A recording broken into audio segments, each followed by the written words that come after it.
yang luar biasa. Maka kita harus punya turunan yang banyak. Akan harus punya turunan yang banyak biar anak-anak kita menjadi pemimpin semua. Karena Allah telah berjanji kepada kakek kita Nabi Ibrahim alaihissalam, wa ja'alna linnasi imama. Kami jadikan engkau wahai Ibrahim menjadi pemimpin bangsa-bangsa. Dalam surat Al-Baqarah 120 sekian, saya lupa lagi tepatnya. Terus, nah biar akang seperti itu, banyak anaknya. Ini pembantu kita tikah sama akang, biar banyak anaknya. Ditikah tak Pak Ustaz Arman? Aku nikmat cik Pak Ustaz Arman teh. Ditikah. Setelah selesai 7 tahun, adiknya yang namanya Lia ditikah lagi. Setelah ditikah, kata ayahnya, nih aku kasih juga pembantunya biar adil. Nikah, pembantunya dikirim 1.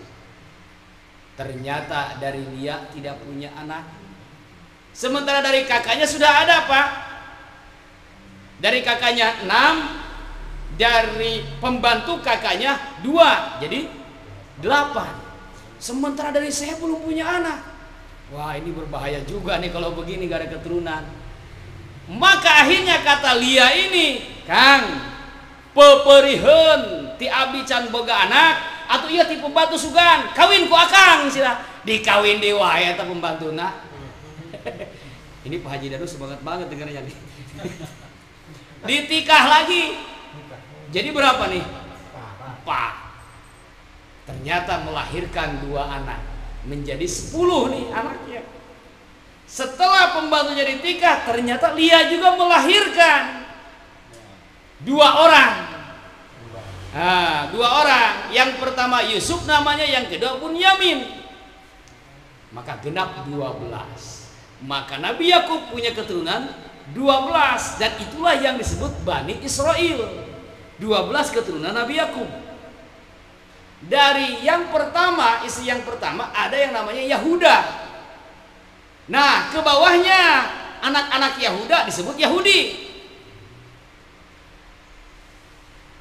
Maka ketika terjadi peperangan antara umat Islam dengan umat Yahudi, itu peperangan turunan Nabi Yakub, turunan Nabi Ishak dengan Nabi Ismail. Hadirin rahimakumullah. Kerasulan turun ke Nabi Yusuf, terus ke bawah ke Nabi Musa, terus terakhir ditutup Nabi Bani Israel oleh Nabi Isa yang membawa risalahnya yang terakhir. Nah sementara di Nabi Ismail tidak ada Pak. Kalau Nabi mungkin aja ada, tetapi kalau Rasul tidak ada. Padahal Nabi Ibrahim berdoa setelah membangun Ka'bah.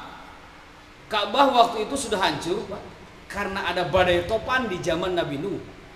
Hancur bangunan Ka'bah dan diperintahkan Nabi Ibrahim untuk merenovasi. Wa iz qawaida Ibrahim wa iz qawaida baita Ibrahim wa Ismail. Ingatlah ketika Ibrahim merenovasi Ka'bah beserta Ismail. Mereka berdoa, Rabbana taqabbal minna innaka antas sami'ud du'a. Ini doa yang pertama. Ya Tuhan kami, terima apa yang telah kami lakukan, karena sesungguhnya Engkaulah yang maha mendengar segala permintaan. Yang kedua, Rabbana taqabbal minna Rabbana waj'alna muslimaini laka wa min dzurriyyatina muslimatan lak. Ya Tuhan kami, jadikan kami berdua. Maksudnya adalah Nabi Ibrahim dan Nabi Ismail. Jadikan kami berdua sebagai seorang yang berserah diri, dan jadikan keturunan kami sebagai orang-orang yang berserah diri kepadamu. Wa arina manasikana wa tub alaina innaka antat tawwabur rahim. Dan tunjukkan kepada kami bagaimana tata cara ibadah kami, bagaimana tata cara manasik kami. Wa arina manasikana Rabbana waj'alna muslimaini laka wa min dzurriyyatina muslimatan lak wa arina manasikana wa tub alaina innaka antat tawwabur rahim. Dan berikan kemampuan kepada kami agar kami mampu bertaubat kepadamu. Doa yang ketiga. Doa yang terakhir Pak di 129 surat Al-Baqarah. Ini intinya Pak. Mari kita perhatikan. Rabbana, mangga baca. Wa ba'ats fihim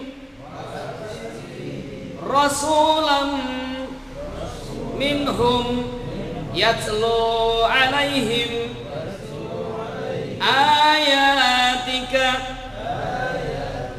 wa yu'allimuhumul kitaba wal hikmah wa yuzakkihim innaka antal azizul hakim. Al-Baqarah 129. Kata Nabi Ibrahim diaminkan oleh anaknya Nabi Ismail, ya Tuhan kami, utuslah kelak di antara turunan kami berdua seseorang yang memiliki 3 kemampuan. Kemampuan apa?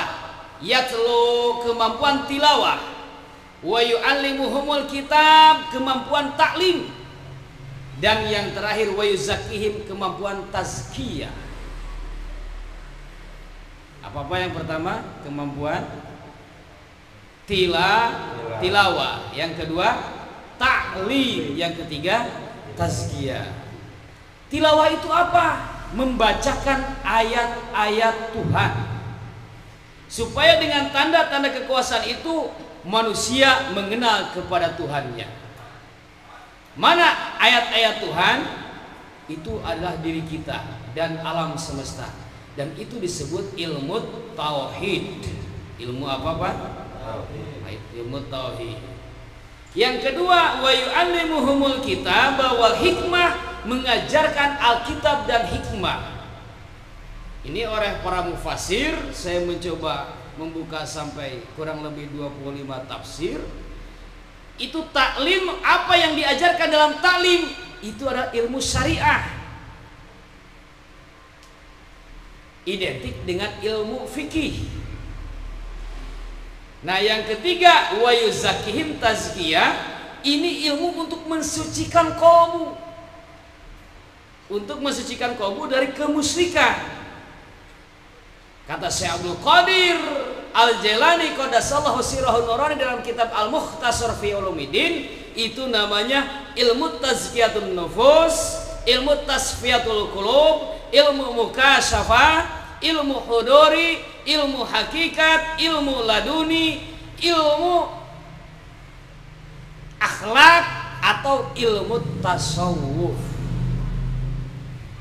Maka apa kesimpulannya kalau begitu? Doa Nabi Ibrahim. Nabi Ibrahim berharap kepada Allah, ya Allah, ya Tuhan kami, utuslah dari anak turunan kami kelak seseorang yang memiliki kemampuan, 1 ilmu tauhid, 2 ilmu syariah atau fikih, 3 ilmu tasawuf. Jangan kebalik Pak, Al-Quran tidak boleh, susunannya harus tetap. Yang pertama ilmu tauhid, yang kedua ilmu fikih atau syariah, yang ketiga ilmu tasawuf. Tidak boleh kebalik, tauhid, fikih, tasawuf. Doa siapa ini? Nabi Ibrahim. Kapan dikabulnya? Iya Pak, baru dikabul 2571 tahun kemudian. Ini doa Nabi. Kalau doa kita, doa ajis, karek doa penting sayang cueng sekarang. Ya Allah, aku punya hutang 5 juta, tolong segera berikan kepada saya rezekinya. Besok mau ada yang nagih, cek ajis 5 juta, 5 juta, 5 juta, 5 juta, 5 juta, 1000 nyebut ke 5 juta lagi pada sholat. Nah, kita mau begitu kalau berdoa. Ya Allah, anak kami besok mau masuk kepada tingkat yang lebih tinggi. Yang paling gede mau masuk ke perguruan tinggi, yang kedua masuk ke tingkat SMA, yang ketiga masuk SD, yang keempat masuk TK. Semoga Engkau mudahkan rezekinya. Dikasih doa oleh ulama, amalkan 40 hari. Setelah 40 hari masih juga tidak dikabul, datang lagi ke ulama. Kang, geus beres 40 poe geuning can dikabulkeun wae.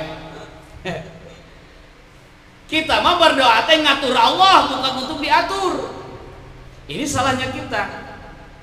Kebayang Pak, kalau kita berdoa untuk mengatur Allah Pak Haji. Pak Haji tukang es, Pak Haji Danu tukang bajigur. Kira-kira doa tukang es malam hari bagaimana? Ya Allah, besok siang atau panas? Siang panas atau hujan? Panas. Panas, sing panas, sing panas, sing panas. Cek Ustad aja. Cek Pak Haji Danu, dan tukang bajigur. Sing hujan, sing hujan, sing hujan, sing hujan. Yang terjadi hujan poyan. Hujan panas. Hujan poyan tiap poy. Adil. Adil loh. Ini kalau doa diatur, kalau keadaan diatur oleh doa manusia, itu yang akan terjadi. Nabi Ibrahim, Nabi Ismail setelah berdoa, beliau menyerahkan segalanya kepada Allah. Terserah engkau ya Allah, kapan mau dikabul. Yang penting aku sudah melaksanakan kewajiban dan akan terus melaksanakan kewajiban itu, yaitu berdoa kepadamu. Ternyata baru dikabul 2571 tahun kemudian. Kapan itu? 20 April tahun 571 Masehi atau 12 Rabiul Awal tahun Gajah, hari Senin, lahirlah siapa yang disebut dengan Rasul Muhammad Sallallahu Alaihi Wasallam. Nah, inilah yang dimaksud oleh Nabi Ibrahim. Yang dimaksud punya kemampuan tadi 3T, tilawah, talim, tazkiyah atau tauhid. Yang kedua fikih, yang ketiga tasawuf. Tauhid dulu, fikih dulu. Tauhid. Fikih dulu, tasawuf dulu. Fikih. Yang ketiga tasawuf. Nah, yang kembali. Bertauhid dulu, kemudian berfikih, dan yang terakhir bertasawuf. Nah, kata Nabi Ibrahim, dikabul ternyata 2571 tahun dan didokumentasikan oleh Allah dalam surat Al-Baqarah 151. Ini kata para mufassir, ayat 151 dari Al-Baqarah adalah jawaban terhadap doa Nabi Ibrahim 129 di surat yang sama. Apa katanya? Kata Allah, kama arsalna fikum rasulan minkum yatlu alaikum ayatina yatlu alaikum ayatina wa yuzakkikum wa yu'allimukumul kitaba wal hikmah wa yu'allimukum ma lam takunu ta'lamun. Sebagaimana kami telah mengutus seorang utusan di antaramu dengan 3 kemampuan.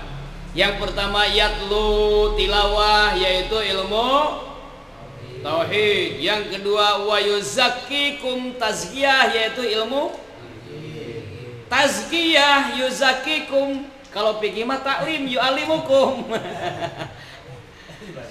Yang kedua wa yuzakkikum, tazkiyah, ilmu tasawuf. Yang ketiga wa yu'allimukumul kitaba wal hikmah, ilmu fikih.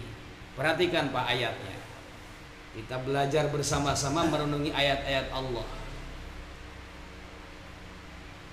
Kalau di saat di Al-Baqarah yang pertama adalah tauhid, yang kedua fikih. Perhatikan di 151. Yatlu alaikum ayatina, tilawah berarti tauhid.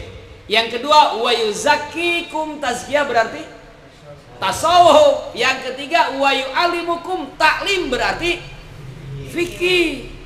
Menarik Pak di sini. Seakan-akan Allah menjawab, Ibrahim, doamu telah aku kabul. Tuh, aku utus Muhammad yang dilahirkan hari Senin 12 Rabiul Awal tahun Gajah atau 20 April tahun 571 Masehi. Hanya saja aku rubah doanya. Jika misinya engkau mengatakan tauhid dulu, kemudian fikih, dan yang terakhir tasawuf, aku rubah. Tasawuf harus nomor 2, baru fikih nomor 3. Apa hikmahnya Pak? Tauhid itu mengenal Allah, fikih mengenal hukum Allah, tasawuf menuju Allah. Bagaimana Pak? tauhid mengenal Allah, fikih mengenal hukum Allah, tasawuf menuju Allah. Tasawuf atau tazkiyah adalah mensucikan jiwa. Sementara fikih, keilmuan adalah pengisian. Kalau kita ambil gelasnya gelas kotor, kira-kira diisi dulu sama air susu atau dicuci dulu Pak Haja? Dicuci dulu baru diisi susu. Kalau tanpa dicuci, diisi susu lalu disuguhkan kepada saya, bagaimana? Cek Pak Haja tuh sopan sih kehet nggak racun atau hari gitu mah. Jadi dicucikan dulu baru diisi. Apa yang terjadi kalau sudah dicuci baru diisi? Menyehatkan. Apa yang terjadi tanpa dicuci lalu diisi? Ini membuat penyakit. Artinya apa? Kalbu kotor, kalbu penuh kemusyrikan, kalbu penuh dengan jiwa atau dunia, kemudian diisi dengan ilmu, apa yang akan terjadi? Orang-orang pintar keblinger. Tidak ada koruptor yang bodoh. Justru koruptor adalah orang pintar. Kenapa bisa terjadi seperti itu? Padahal mereka pintar. Pintar kognisinya, kognitifnya, otaknya, tetapi kolbunya kotor. Pintar, tinggi ilmunya, tetapi kolbunya angkuh. Ada nafsu di situ, ada kotoran di situ, tidak dibersihkan jiwanya, sehingga akalnya, ilmunya dibawa sesuai dengan arah nafsunya. Kenapa dengan arah nafsunya? Karena ketika kolbu kotor, ibarat raja yang tidak punya kekuasaan dan tidak punya wibawa. Maka ketika raja seperti ini, yang akan menguasai adalah mereka orang-orang yang ada di bawahnya. Kolbu di sini raja, nafsu di sini dua Pak, nafsu perut dan nafsu seksual di bawah. Ketika nafsu tidak punya wibawa, nafsu tidak mampu memberikan kemampuan dan kekuasaannya, maka ketika hati tidak mampu memberikan kekuasaannya, maka nafsu yang beraja. Akhirnya hati dibawa ke bawah, ditarik ke bawah. Ke bawah yang pertama adalah nafsu makanan, batat. Ke bawah yang kedua adalah nafsu seksual. Maka manusia menjadi di bawah derajat yang